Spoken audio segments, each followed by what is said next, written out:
To save face, my fiancée slapped me hard in front of everyone. That day, I deleted all of her contact information.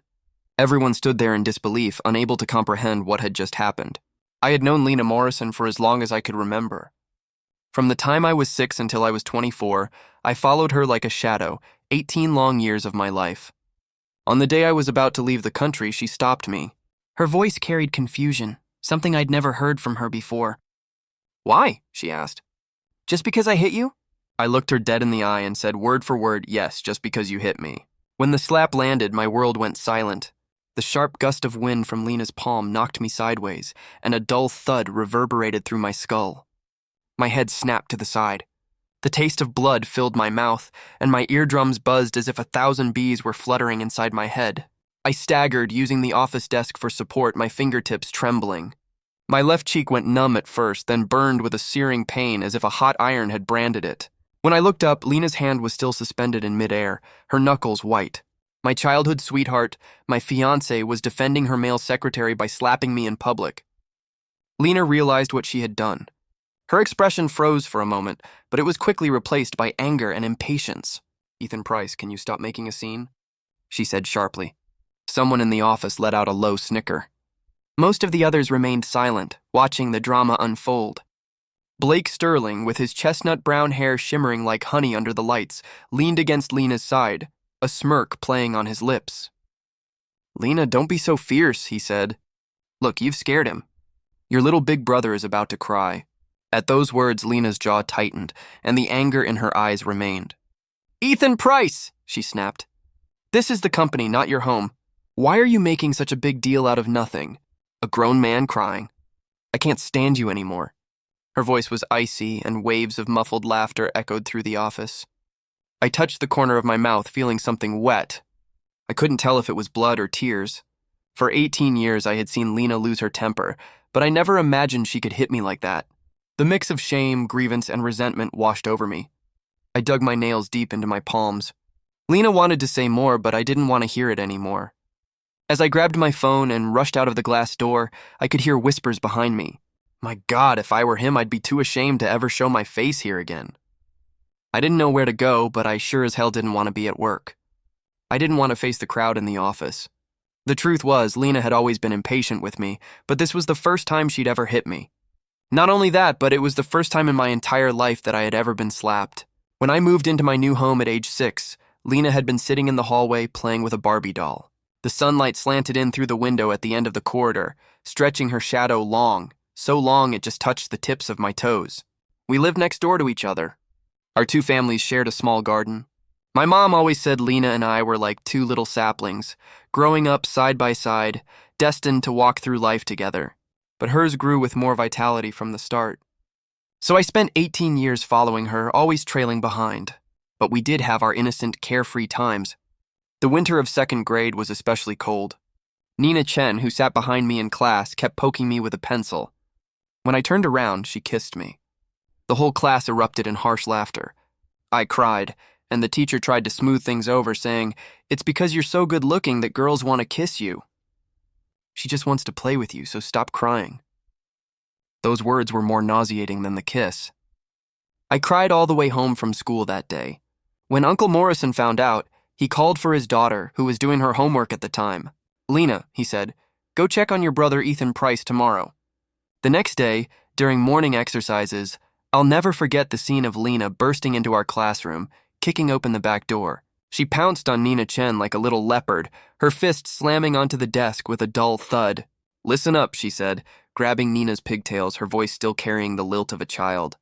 "Ethan Price is my brother. If you ever bully him again, I'll come here and beat you up every day." Then, as she left, she smiled and patted my head reassuringly. From that moment on, I became the little brother Lena couldn't shake. In middle school, after tennis practice, Lena always wanted to go out for ice cream with her teammates. I would just squat by the court, hugging my school bag until the setting sun stretched our shadows long. She would grab me, grumbling, "Ethan, are you made of super glue?" But then she would always break her strawberry popsicle in half and give me a piece. She hated it when people called me her tag-along, but once while we were shopping, her best friend teased, "Who? You brought your little boyfriend along?" Lena got so angry she threw her entire milk tea into the sewer.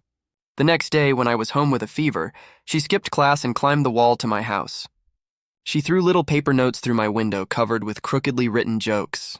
In high school, I caught Lena sneaking glances at me countless times, when I was chewing on my pen while solving math problems, when my bangs danced in the wind, even when I was taking a short nap at my desk. Her gaze was like a cicada's wing in summer, brushing past lightly before quickly flying away. Little sister Lena. I suddenly turned my head, catching her gaze before she had time to look away. "How do you solve this problem?" I asked, and her pen clattered onto the desk. The morning light shone through the window, making her flushed earlobes almost transparent. She fumbled to pick up her pen, the tips of her hair brushing against the back of my hand. "You just substitute this X," she said, her voice growing quieter and quieter, eventually fading into a mumbled whisper. I rested my chin on my hand, watching her. The little girl who once fought for me was now blushing just because I had gotten close. Outside the window, magnolia petals fell onto her open textbook. The night our parents arranged our marriage, she dragged me into the fire escape. The motion-sensing light flickered on and off. Her palms were sweaty, but she gripped my fingers so tightly it hurt. "Think it through," she said, her throat tight. "We're still young. What if we meet someone better in the future?" I stood on my toes and kissed her. Little sister Lena is the best person in the world. She trembled all over, then suddenly pinned me against the wall and kissed me back. In the darkness, I felt the scar on the back of her neck. She got it in 8th grade, shielding me from a falling object. That night, with the moonlight filtering through the iron bars, dappling our bodies, I mistakenly believed we were in love. After graduating from university, I joined the Morrison group and became Lena Morrison's subordinate. Just as we were about to get engaged, Blake Sterling appeared. He was a new intern at the company and also Lena Morrison's secretary. On his first day, he brought coffee for everyone, grinning widely. "I'll be counting on all you pros for your guidance from now on, Tilda," he said. The coffee stopped abruptly when it reached my desk. "Oh my God," he said, covering his mouth and giggling. "There are still guys who use Hello Kitty mugs. How girly." I didn't say anything. He blinked. "Sorry, I didn't mean to say you're gay or anything, Tilda. But big brother, how old are you?" "Still so young at heart?" I thought men in the workplace were supposed to be mature and rational. The entire office turned their gaze on me like spotlights. My cartoon-themed keyboard, my anime figurines, even the dust-proof stickers of anime characters on my monitor frame, things Lena Morrison used to call my treasures, were now being scrutinized by everyone. In that moment, I felt a surge of humiliation. "Haha, sorry," Blake said. "I'm just a bit blunt. You're not going to get upset over a little joke, are you, big bro?" "That's enough," Lena Morrison said sharply from behind me. When I turned, I saw her lips already curved into a dangerous arc. Blake Sterling wasn't fazed. "I was just joking with Big Brother Tilda. You're not going to police this, are you?" "The office is not a place for you to chat, Secretary Sterling," Lena said. "If you want to chat, I suggest you resign and chat all you want." Eventually, Blake Sterling returned to his desk unwillingly. I don't know when Lena Morrison and Blake Sterling became so close, but suddenly one day, our nanny's lunch became a meal for 3. "There isn't a single dish I like today," I said, my voice trembling. Lena Morrison didn't even look up from her report. "We're having light fare today," she said. Blake added, "Eating light is good for cleansing the system." Blake Sterling sat down next to me with his coffee, raising an eyebrow. "Sorry, Big Brother Tilda. I forgot you don't eat light fare, but it really is healthier." "You should eat more of it too, Big Brother. You're wearing XXL now, right? Not like me." He left the sentence hanging, but his smile said it all. "You really love calling people Big Brother," I said softly, but it was a quiet rebuke. "My parents only have one son, and aren't you a month older than me?"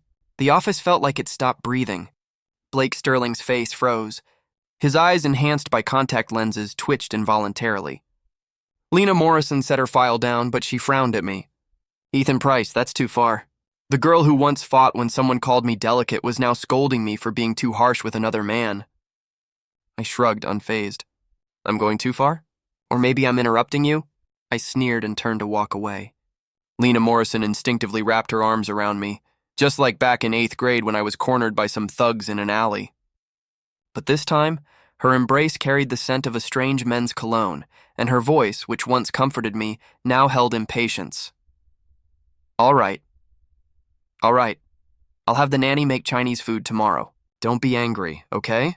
Blake Sterling's face darkened, a storm cloud forming. From that moment on, Blake's jabs at me became more frequent. I came to work one day carrying a bag with a Minion's keychain on it. Without missing a beat, he covered his mouth exaggeratedly, his voice jumping an octave. Wow, you're a grown man and you still like Minions. Ethan, your taste is really something else. Who among us still likes that stuff? We're all wearing luxury brands, and here you are, a country bumpkin. A few female colleagues around him giggled, and I felt the sting. At lunch, as I wiped my disposable chopsticks with a wet wipe, Blake immediately nudged a girl beside him and mimicked me in a high-pitched voice. Oh my, Tilda, the chopsticks must be sanitized. Is this a Disney princess on the run? Several girls burst into laughter, as if it were the funniest thing they had ever heard. During the company's annual desk rearrangement, I was moving my monitor, my arms aching from the effort. Just as I paused to catch my breath, Blake Sterling shot up, slapping the table like a street performer. Look, everyone. The Disney princess on the run can't move it. Are there any knights willing to be heroes and save the damsel in distress? He and his friends laughed so hard they bent over, while some brazenly took photos and videos. Lena Morrison, who had once disapproved of such behavior, would frown and mutter, "All right, don't go too far." But Blake would always worm his way out with a smile. Oh, come on. It's just a joke. Ethan's always so serious. I'm just trying to help him loosen up a little. Lena would stay silent for a moment, then nod in agreement. He is a bit of an eyesore. Are all men so delicate these days? Blake chuckled and tapped her on the head. Hey, don't paint everyone with the same brush. I'm not like that. Lena smiled, her eyes full of admiration and indulgence. And in that moment, my heart felt like it was being squeezed. Yes, Lena Morrison had always thought of me as delicate, overly sensitive, and introverted. In her eyes, liking anime was childish, being clean was obsessive, and being quiet was introverted. But those were the same things she had once indulged me in, until that day when I finally lost it. That spring, my parents and I went on vacation to Sonia. The sea breeze was soft and the sun felt like a hug. I came back tan. My skin turned to a rich honey color. Normally, a tan would fade back to my usual complexion after a couple of weeks indoors, so I thought nothing of it. But on my first day back at work, I walked in wearing a pink down jacket. Blake Sterling's eyes instantly locked onto me, like a snake ready to strike. Oh my God, he shrieked suddenly, covering his mouth dramatically. Ethan, you're so dark and you still dare to wear pink? His laughter was sharp, cutting the air like nails on a chalkboard. Haha, I'm dying. You don't look like a Disney princess now, do you? What Disney princess is as dark as you? Then he turned to wink at a colleague next to him. Look at him. He looks like the ugly duckling now. Several colleagues chuckled. I stood there frozen, heat flooding to my head while Lena Morrison stood by, the corner of her mouth curving upwards. And in that moment, something inside me broke. Maybe it was the 18 years of childhood friendship. Maybe it was the love I had for her, my fiancée. I grabbed my coffee, and in a split second, it was in Blake Sterling's face. He screamed, wiping his face pathetically, the makeup smudged and streaking down his cheeks like dark tear tracks. Cough, cough, Ethan Price. Are you crazy? I sneered, mimicking his usual tone. Wow, so you're a man who wears no makeup to work every day? Eyelid tape, false eyelashes, lipstick. I think you're more exquisite than any woman here. How dare you call yourself a man? How dare you make fun of me for being dark? Several colleagues rushed over to hold me back, but Lena Morrison snatched the cup from my hand, her eyes as cold as ice. Ethan Price, apologize. I stared at her, my eyes burning, but my voice was unnaturally calm. When he was humiliating me, you were smiling. Now I'm just telling the truth, and you want me to apologize? She frowned as if she was scolding a misbehaving child. Don't throw a tantrum. An argument is an argument, but throwing coffee at someone is wrong. You were wrong, and you should admit it. I laughed bitterly. Kiss my ass. The air in the room froze. The next second, her palm struck my face with a smack. The ringing in my ears drowned out the sound of Blake's triumphant sobs, the whispers of my colleagues, and the sound of 18 years of friendship splintering with that single slap. I slowly raised my head and looked at the girl who had once fought for me. Lena Morrison, you've really done it now, I said softly. We're done. The sound of me slamming the door behind me echoed in the hallway. At home, I stormed into my room, throwing things around like a madman. The little Prince figurine on the top shelf, the anime figure she gave me on the cabinet, the faded movie ticket stubs in the drawer. Everything that had a trace of Lena Morrison was violently shoved into a cardboard box. Clink. A glass star jar fell from the shelf, shattering on the floor. For my 18th birthday, Lena had stayed up all night folding 365 stars. Inside each one, she had written, Lena Morrison likes Ethan Price. I stared at the glittering shards on the floor and suddenly laughed out loud. I picked up the heavy cardboard box, marched outside, and threw it into the trash. A few sparrows fluttered away, startled. After I finished, I called my mom. "Mom," I said, my voice frighteningly calm. "Cancel the marriage arrangement." Lena Morrison and I broke up. When my mom came home, I was sitting there with an ice pack on my face. She looked at me, gasped, and her hands began to tremble. "Who did this?" I buried my head in her shoulder, smelling the familiar scent of her laundry detergent, and suddenly I sobbed like a child. Lena Morrison's indifference, Blake Sterling's mockery, the piercing stares in the office, everything poured out. After hearing the whole story, my mom, who was always so gentle, didn't care about her image. She stormed out the door. When Lena Morrison's mom opened the door, she was holding flowers, ready to arrange them. "What's going on? Your daughter hit Ethan Price?" My mom's voice was sharp as ice. "Mrs. Morrison, I ask you to answer with a clear conscience. Has our Price family ever wronged your Morrison family?" "Lena didn't mean to," Mrs. Morrison stammered, trying to make excuses. My mom wouldn't let her finish, cutting her off.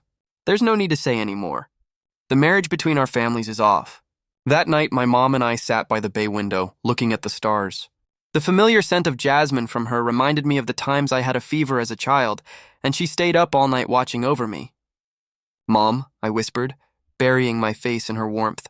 My face buried in her shoulder, my voice muffled, I asked, "By being so willful, will this affect your business?" My mom gently combed through my hair, her fingers soft and reassuring. "It would be a lie to say there's no impact. But darling, these are not things you need to worry about. You just need to live every day happily. If the sky falls, you still have your dad." Her words were comforting, like a soft lullaby that pushed away the weight in my chest. The next day, Lena Morrison's knocking echoed in the hall, urgent, like rain pounding on the door. When I opened it, she stood there, drenched, her chest rising and falling with each frantic breath, holding the rain-soaked cardboard box like a lifeline. "Ethan," her voice cracked, "what crazy fit are you throwing now?" I tilted my face up silently, letting her see the ugly handprint on my left cheek. Overnight, the slap she had given me had blossomed into something darker. The bruise had spread, 5 finger marks a deep purple, like a brand of shame across my skin. Lena's eyes widened in shock. "You!" she whispered, her voice trembling. "How could you?" She reached out, her fingertips hovering just before touching my cheek. "I didn't use that much force," she said, but I could hear the lie in her voice. I sneered, dodging her touch. The memory of a time when even a paper cut would make me hold it up to her with a pout, saying, "Little sister Lena, it hurts," when she would always call me a crybaby and carefully put a Band-Aid on for me. But now she had slapped me, her own hand striking me. Lena Morrison had never seen me so cold. For a moment, she stood there, frozen, like she couldn't believe what had just happened. Her eyes searched mine for a trace of the boy she once knew. "I'm sorry," she whispered, her voice barely a breath. "I didn't mean to, Ethan. It's just that you were bullying an intern at the company and I got angry for a moment." I cut her off, the words coming out sharp. "Since you're here, I'll tell you. From today on, we're broken up. The marriage arrangement between the Price and Morrison families is also canceled. Lena Morrison, from now on, please act like you don't know me. If we meet on the street, don't approach me. Especially don't come knocking on my door like you did today." Her pupils constricted as if she'd been stabbed. The night crept in between us, turning her silhouette into a shadow under the dim light, and I could almost feel the coldness settling in. "Get lost," I said, my voice low, almost too soft to hear. Lena stood there stunned, as if the words hadn't sunk in yet. "Is it because I protected Blake Sterling or because I slapped you?" Her eyes swirled with emotions I couldn't read, and then she added, "Ethan Price, when did you, a man, become so petty? It was just one slap. If you want, you can hit me back." I slowly pried her fingers from the doorframe, feeling the coldness in my own hands. "It's not about the slap," I said quietly. "It's that you chose to side with the person who was bullying me, and I don't want you anymore." The light in the hallway suddenly flickered out. In the moment before darkness swallowed us, the last thing I saw was the redness of her eyes, a silent cry that mirrored the girl from my past, the one who had fought for me, the one who had smiled through the pain and said, "It didn't hurt." Lena Morrison stood frozen, the cardboard box falling to the ground with a soft thud. A glass star rolled out, catching the light as it bounced once before landing in silence. The expression on her face was blank, like she didn't recognize the person standing before her. She had seen me cry, seen me laugh, seen me act spoiled and playful, but she had never seen me like this, cold, distant, with a chill in my eyes that she could no longer reach.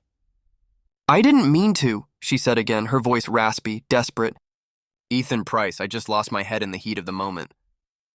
I shook my head. "I don't want to hear it," I muttered, my voice steady, though my heart felt like it was being torn apart. The night wind blew in from the open window, carrying my final words into the air. "Lena Morrison, don't come looking for me again." She suddenly grabbed my wrist, her grip tight enough to make me wince. Her eyes, once full of warmth, were now frighteningly red, like a cornered animal, desperate and angry. "Is it really that serious?" she demanded, her voice shaking. "Over one slap? You're going to erase 20 years of history?" I stood there, watching her, suddenly remembering how in 9th grade, when a female classmate had been harassing me, Lena had coldly beaten her until she begged for mercy. Now she wore the same expression, but this time it was aimed at me. "Yes, it is, Lena Morrison," I replied quietly. "What if I say it is?" I pulled my wrist free. "Please leave. Don't push your luck when I'm trying to be civil." Lena Morrison laughed suddenly, a harsh, bitter sound. "Fine, very fine." She let go of my wrist, and with one last glare, she turned to leave. "Break up then, Ethan Price. You got guts. I hope you don't come back crying and begging me." As she walked away, she knocked over a potted plant in the hallway, the sound of the pot shattering, startling the voice-activated lights in the garden. I stood there, frozen, watching her retreating figure, my heart heavy. It felt like watching the little girl from my childhood, the one who fought for me, disappear completely into the river of time. The door across the hallway creaked open, and Uncle Morrison stood in his doorway watching me with a silent gaze. He opened his mouth, but in the end just let out a soft sigh before retreating into his house. That night I dreamt of Lena Morrison. In my dream, she was 18 again, shouting under a starry sky, "Ethan Price, we'll be together forever and ever." The next day, gossip spread like wildfire in the office. Lena Morrison and Blake Sterling were officially dating now. As I passed by with my Americano, I saw Lena on her tiptoes, adjusting Blake's tie. The new cherry red nail polish on her fingers gleamed in the morning light. "Let's go to my favorite Japanese restaurant tonight to celebrate our first day together," Blake said triumphantly, his arm around Lena. Lena's gaze flicked over his shoulder and met mine. She subconsciously took a step back, but Blake pulled her closer, his arm tightening around her neck. He turned his head and gave me a victorious smile. Back at my desk, the private group chat exploded. "I heard Blake Sterling came in Miss Morrison's car this morning. I saw a hickey on her neck. Director Price, are you okay?" I closed the chat window, remembering last month's department dinner, where Blake Sterling had held up a glass of sake and said, "I hate being around men the most. They're smelly, and they love to drink and smoke. So gross." At the time, he was practically draped over Lena Morrison's chair. "It's so much better hanging out with girls. Girls don't swear like men, and you can say whatever you want, Tilda." As soon as he finished, the male colleagues exchanged knowing glances. The very next morning, Blake Sterling posted a pitiful message on his social media. "Got ostracized by my male colleagues again." Crying emoji. "I guess telling the truth really gets you excluded, Tilda." The accompanying picture was of a green Rolex Submariner that Lena Morrison had bought to console him. That evening after work, I was curled up on the sofa complaining to my parents. My mom, arranging flowers, heard my words and, without a word, snipped the thorns off a rose. "I've seen plenty of people like him," she said softly. "Sweetie, don't get too close to him or you might get hurt." Just then, Lena Morrison's voice came from the entryway. She was carrying a basket of louches that Uncle Morrison had asked her to deliver, but her eyes were cold as ice. The living room fell silent. The only sound was the snip of scissors cutting through a flower stem. Thinking back now, perhaps from that moment on, her image of me had changed. To her, I had become a narrow-minded, petty man, and Blake Sterling was her ideal, genuine and unpretentious. It was only later that I heard the gossip from other colleagues. Lena and Blake had already become close friends.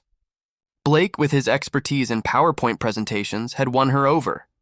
He could make the animations smooth, the layouts exquisite, and the data visualizations that once gave Lena the biggest headaches now looked clear and understandable. When I used to help her revise proposals, I'd always point out the flaws. "The logic here is wrong. That color scheme is too jarring. Blake Sterling never corrected her, but instead would lean close to the screen, his hair brushing her arm as he said, "Lena, I made this bar chart dynamic for you. Praise me quick." The faint blush on Lena's ears mirrored the one she'd had when I kissed her cheek all those years ago. And during the team-building activities, when the men kept their distance, Blake's massage skills became the highlight, drawing cheers from the female colleagues. Lena's friends would tease her, "See Blake as a team player. Much better than that delicate flower of yours." Exaggerated crying emoji. "Need comfort, director. Ethan Price was mean to me again today." "Coo," Lena Morrison replied, her tone dismissive. "Ignore him. He's always like that. Next time, tell him to see a psychiatrist." After one department meeting, Blake Sterling openly leaned against Lena Morrison's chest, twirling a strand of her hair around his finger. "We're in a proper relationship," he said, his voice dripping with arrogance. "Tilda, you don't like people who only get engaged by clinging on because they were childhood friends, right?" Suddenly his eyes locked onto mine. "Ah, Ethan Price, you don't think I'm talking about you, do you?" Lena Morrison didn't push him away. She just looked at me with that strange, calculating expression, as if I were someone beneath her. It was then that I finally understood. A childhood sweetheart couldn't compete with a new flame. 18 years of shared history lost to a few months of infatuation. Someone secretly glanced at me, their eyes a mix of pity and curiosity. After all, the whole office knew that Director Price, the man who once only smiled for Lena Morrison, had now become the backdrop for her new romance. I didn't say a word. I just returned to my desk and lowered my head to revise a report. But I could feel her gaze burning on me from the doorway of the conference room, like an unextinguished cigarette butt smoldering on my scalp. I never looked up, but I knew she was watching. As the days passed, their public displays of affection grew more intense. Lena Morrison wore a strawberry-themed hair tie on Blake Sterling's wrist. The pink elastic dug into his skin, like a brand marking ownership. The sound of panting kisses occasionally echoed from the fire escape, drawing giggles and glances from the office. One day, a cleaning lady walked in on them, and it quickly became the office gossip. Blake Sterling would always be holding Lena Morrison's arm when they left work, and she would smile indulgently, letting him lead. What once made my heart ache now felt like the poorly acted scenes of a soap opera. Yet, everything changed one evening when Lena Morrison cornered me in the parking garage. She smelled faintly of Blake's cologne, but her expression was different, complex, unfamiliar. "Ethan Price," she said, her voice hoarse. "Let's get back together." I sneered, refusing outright. "No," I said firmly. Her fingers clamped around my wrist like iron pliers, her palm scorching against my skin. The force was enough to crush my bones. Her breathing was labored, the bitter scent of coffee wafting in the air, but her eyes were wild, like a cornered animal. "Ethan Price," she said, her voice softer now. "I was wrong. I was only with Blake Sterling to make you angry. Let's get back together, okay? If you agree, I'll break up with him immediately." I laughed, the sound bitter and cold. "What, Lena? You think I'm just some backup you can call when it suits you?" I yanked my hand back, but just as I did, the elevator dinged open and Blake Sterling rushed out, his face pale. When he saw us struggling, tears immediately streamed down his face. "Lena!" he cried. "Someone went to my university and said I was a homewrecker. The school is going to revoke my diploma." Lena's expression froze. She let go of me and turned to steady him, but he violently shoved her away. "Are you satisfied now, Director?" Blake cried, pointing a trembling finger at me. "Was it you? Are you jealous that Lena and I are together, so you went to my school to cause trouble? Now I can't graduate. Are you finally happy?" Lena's grip on my wrist tightened like a vice. I could feel my pulse pounding against her palm. Her eyes full of rage bore into me. "Why, Ethan Price? Was it really you?" "I didn't do it," I said, my voice firm. "Believe it or not, I didn't do it." Her voice was raw, hoarse, desperate. "When did you become so vicious?" I kicked her hard in the knee, my leather shoe leaving a gray mark on her designer dress. "I didn't do it, Lena. Get off me. Don't touch me." Just as Lena cried out in pain and reached for me again, a slender, pale hand suddenly intervened. The hand, delicate and graceful, rested lightly on Lena's wrist, but the touch made her face change instantly. "Ma'am," came a clear, cool voice commanding attention. "Forcing someone is not something you should be doing." I looked up sharply and saw a pair of smiling, almond-shaped eyes. Victoria Hayes. She was a legend at our law school, a venomous debater who could silence her opponents in an instant. I stood there stunned. We hadn't had contact since the university debate finals 3 years ago. I never expected to see her again, especially in a situation like this. Victoria Hayes' lips curved slightly. She leaned close to my ear, her warm breath brushing my earlobe. "Junior, play along." Her hand tightened on Lena Morrison's wrist, and without a word, Lena let go of me. Before Lena could react, I hurried to my car and drove away. In the rearview mirror, I saw Victoria Hayes standing in front of Lena, her hand casually arranging her hair. She looked regal and dangerous, like a snow leopard guarding its territory. The next day was a team-building event. I wasn't feeling well. The sun blazed harshly, and I walked at the back of the group, already drenched in cold sweat. By the time black spots began to dance in my vision, I knew something was wrong. The moment my knees hit the gravel path, I heard a chorus of gasps. "Ethan Price!" A familiar scent washed over me as Lena Morrison's arm wrapped around my waist, holding me up with a strength that felt like it could break my ribs. Her fingertips trembled, but her voice remained deliberately calm. "Low blood sugar," she said. "You skipped breakfast again, didn't you?" The circle of colleagues around us fell silent. Blake Sterling stood a few steps away, his face a sickly shade of green. He was gripping a water bottle so hard his nails dug into the plastic, the sound of it twisting jarringly loud. "Let go!" I pushed against Lena's chest, struggling. "I can manage, let go." Lena's eyes suddenly turned red. "Do you have to be like this?" Her voice was so low, full of concern. "Even if you hate me, don't gamble with your own health." Before I could respond, the sound of hurried footsteps approached. The medical staff pushed through the crowd, holding a packet of glucose powder. A colleague who I was close with knelt down and held it to my lips. He glanced at Lena with an eyebrow raised. "President Morrison," he said, "I think your boyfriend needs you more." Lena's arms finally lost their strength and she stepped back. I took the glucose and drank it down. As the liquid slid down my throat, I suddenly remembered a basketball game when I was 16. Lena Morrison had run across half the sports field to shove a strawberry candy into my mouth when my blood sugar dropped. The team-building event ended with a colleague from HR escorting me home. My mom, frantic when she saw my scraped knee, insisted on taking me to the hospital. I couldn't argue with her, so we went to the nearest hospital that evening. The waiting area was empty except for one figure sitting in the corner. Victoria Hayes looked up as I entered, her eyes shining in the dim light. Her knee was wrapped in thick gauze, and dark red blood had soaked through to the outermost layer, like a plum blossom blooming in snow. "What happened to you?" I frowned instinctively. She glanced down at her leg, then smiled casually. "It's nothing, just a small car accident." Her tone was so indifferent, as if she were talking about something as mundane as having coffee. As a nurse pushed a medicine cart past, I overheard her mutter, "8 stitches in my knee, and she calls it nothing." The tips of Victoria's ears turned pink as she quickly changed the subject. "You look a bit pale, low blood sugar again?" Like a magician, she pulled a strawberry-flavored fruit candy from her pocket. "Your favorite." I didn't want to refuse, so I nodded and accepted the candy. Over the next few days, we kept running into each other at the hospital. She had regular dressing changes, and I had follow-up checkups. Sometimes when it rained, she would hold an umbrella limping alongside me to the parking lot. It was strange.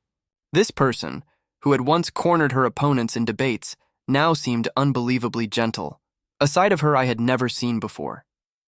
One afternoon, the sunlight in the hospital corridor was particularly beautiful. Victoria Hayes was sitting on the examination bed, picking at the threads of her gauze. Her cheeks were slightly flushed. "Junior," she said, her voice soft, "I think we'd make a good match. We're both single. What do you think about considering me?" The checkup report in my hand slipped to the floor with a soft clatter. "Sorry, You don't have to answer now," she said, bending to pick up the report, not even wincing as the movement tugged at her wound. "I have plenty of time and patience." A week later, Victoria Hayes started showing up downstairs at my company. On Monday, she brought a bouquet of dewy pink tulips, saying she passed a flower shop and thought they would suit me. On Wednesday, she brought a limited edition strawberry cake, claiming it was buy one, get one free and would be a waste not to share it. On Friday, she bought milk tea for all my colleagues. It felt strange, almost ridiculous, especially when my desk mate offered her his seat and winked at me. Director Price, Miss Hayes, said she was here for business. We all knew what was going on, though. The gossip in the break room was getting more outrageous by the minute. During lunch break, a colleague cornered me in the restroom. I heard Victoria Hayes is after you. Is that true? He asked. No, it's not, I replied. Liar, he shook my shoulders.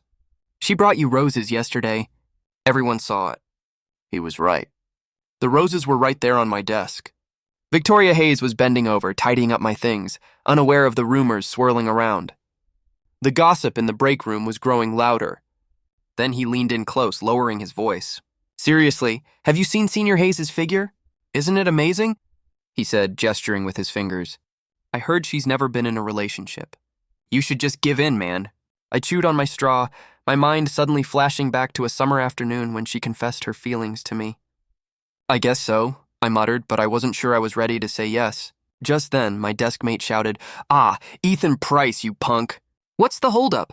Just say yes already. His words felt like a slap, and I scrambled to cover his mouth before anyone noticed. But then, I heard the sound of shattering glass from the office area. Lena Morrison was standing in the middle of a pile of glass shards, blood dripping from her fingertips. It bloomed like dark red flowers on a document. Blake Sterling, holding a tissue, was about to wipe it away, but she slapped his hand away. Don't touch me, she said, her voice cold, eyes locked on me. The sunlight was coming through the floor-to-ceiling window, making her face appear deathly pale, as if she had witnessed the world falling apart. Victoria Hayes had appeared behind me at some point, her warm palm resting gently on my shoulder. Junior, she said softly, I've booked dinner. Let's go after work. Her voice was loud enough for everyone in the office to hear. Lena Morrison, meanwhile, bent down to pick up the glass shards, oblivious to the cuts on her palm.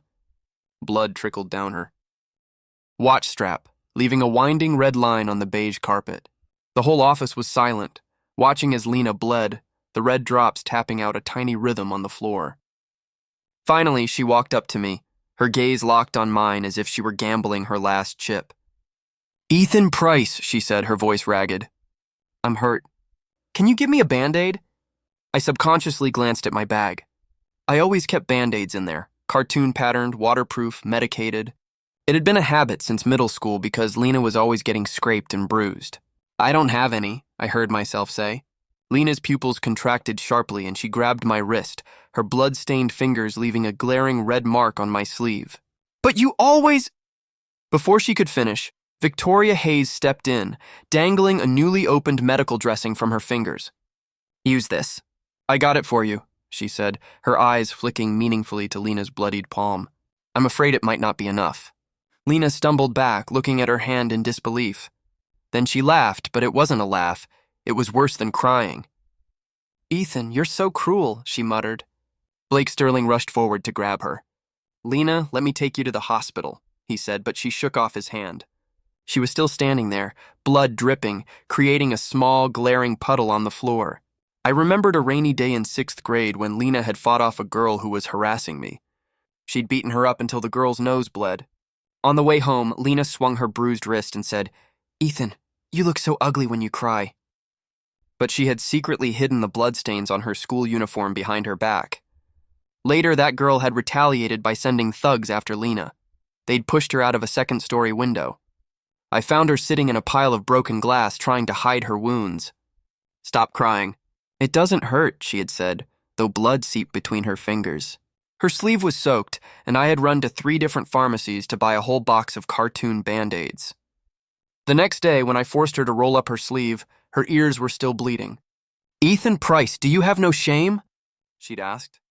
But she still let me cover her bruised arm with pink kitten Band-Aids. That was the day Blake Sterling had knocked my bag over and laughed. The Hello Kitty Band-Aids scattered across the floor, and he had laughed hysterically. Oh my God, Director Price, are you still in elementary school? He mocked. Lena was standing right behind him, a faint smile on her lips. Now, I told her, I don't have any Band-Aids anymore. I stopped carrying them a long time ago. Lena began to tremble, and her blood-stained hand reached out feebly. It was like she was trying to grab something from a summer evening that was long gone. Back then, I was the one putting Band-Aids on her, and she would look down at my head and smile. Ethan Price, when will you little crybaby, ever grow up? She had said. I looked away from her, my eyes downcast. Her hand hung in midair, blood dripping from her fingertips. Then she smiled, a fragile smile, like a crack in the ice. Ethan Price, you really know how to stab someone in the heart, she whispered. Victoria Hayes's hand tightened on my shoulder in a silent gesture of support. I turned and walked away without looking back. Behind me, I heard the sound of Lena collapsing to her knees, her sobs echoing through the silent office like a wounded animal's cry. That weekend, my parents hosted a small dinner party. When the doorbell rang, I opened it to find Victoria Hayes standing there in a beige wool coat, holding a bouquet of white roses.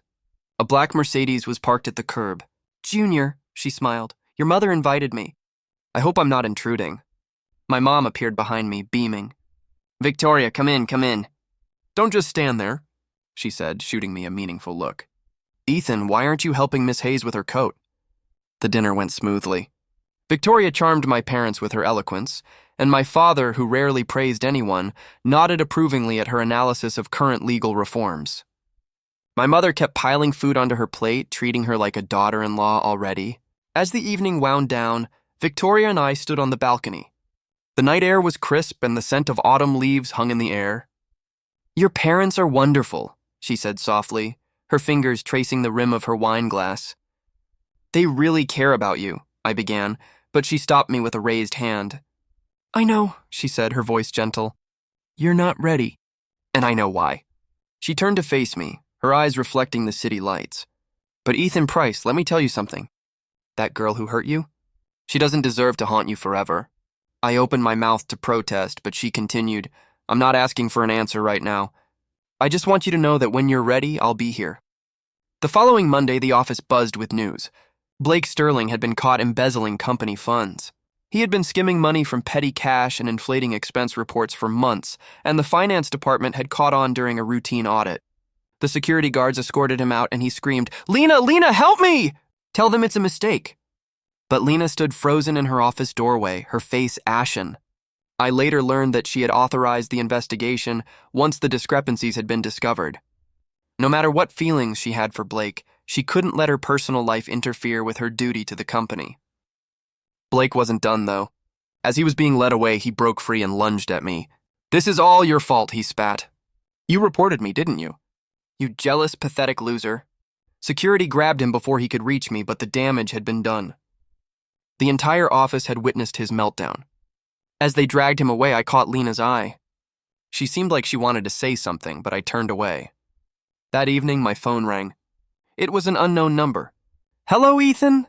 Lena's voice was hoarse, as though she had been crying. "Can we talk, please? Just once." I should have hung up.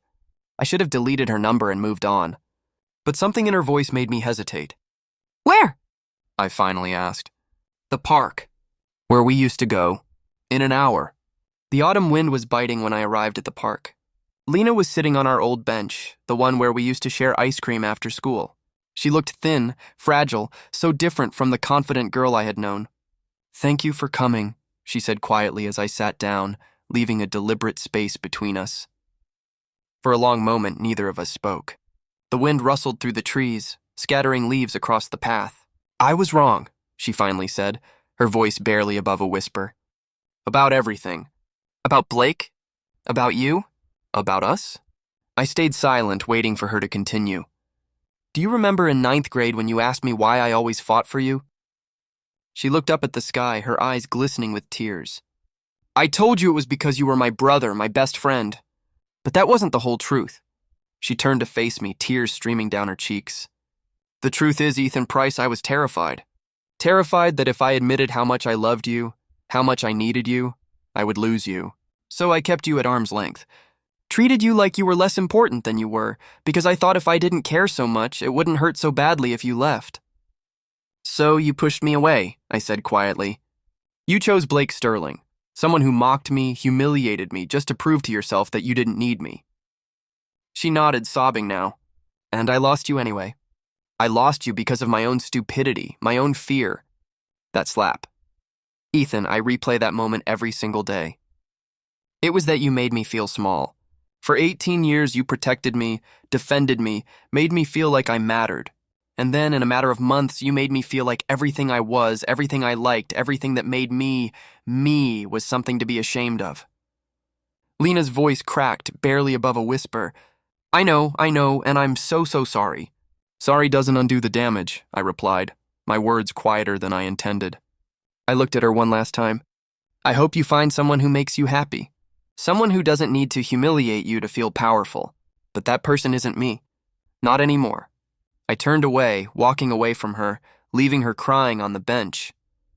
It hurt. God, it hurt. But it was the right thing to do. Some wounds cut too deep to heal.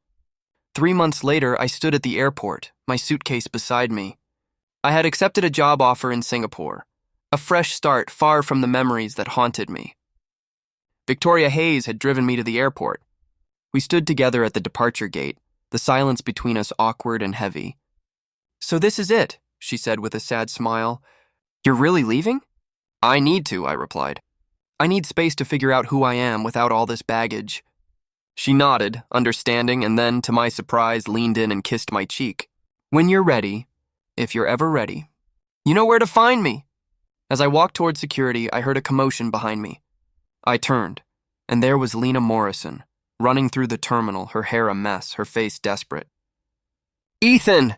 she screamed, her voice full of panic. "Ethan Price, wait!" Security tried to stop her, but she pushed past them, stumbling in her heels. She finally reached me, breathless, her eyes wild. "Don't go!" she gasped, pleading. "Please, I know I don't deserve to ask, but please don't leave." I looked at her, really looked at her, the girl who had once been my entire world. Now she was just a stranger with a familiar face. "Why?" I asked simply. "Because I love you," she whispered, her voice breaking. "I've loved you since we were 6 years old. And I was too stupid, too scared to admit it. Because you're the only person who's ever truly known me. And I threw it all away." "You did?" I agreed quietly. "And now I need to find myself without you." Her face crumpled, and I saw the years of pain and regret in her eyes. "Is this really it? After 18 years, this is how we end?" I thought about everything. The fights she'd gotten into for me, the stars she folded for me, the strawberry popsicles we shared, the kiss in the stairwell. All of it, beautiful, painful, and now gone. "You ended us when you chose to humiliate me for someone who didn't deserve your loyalty," I said, my voice steady. "You ended us when your pride mattered more than my dignity. This is just me accepting that ending." "Ethan Price," she reached for me, but I stepped back. "Goodbye, Lena Morrison." I turned and walked towards security without looking back. Behind me, I heard her collapse, her sobs echoing through the terminal. Victoria Hayes was there to catch her, to hold her as she fell apart. On the plane, as Singapore grew closer and home seemed farther away, I felt something shift inside me.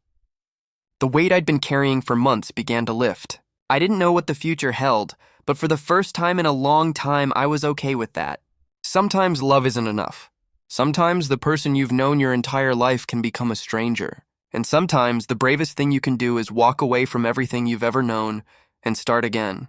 As the plane touched down in Singapore, my phone buzzed with a message. It was from Victoria Hayes. "Safe travels, Junior. Remember, growth happens outside your comfort zone. I'm proud of you." I smiled and looked out the window at the city lights below. A new chapter was beginning, and for once I was the one writing it.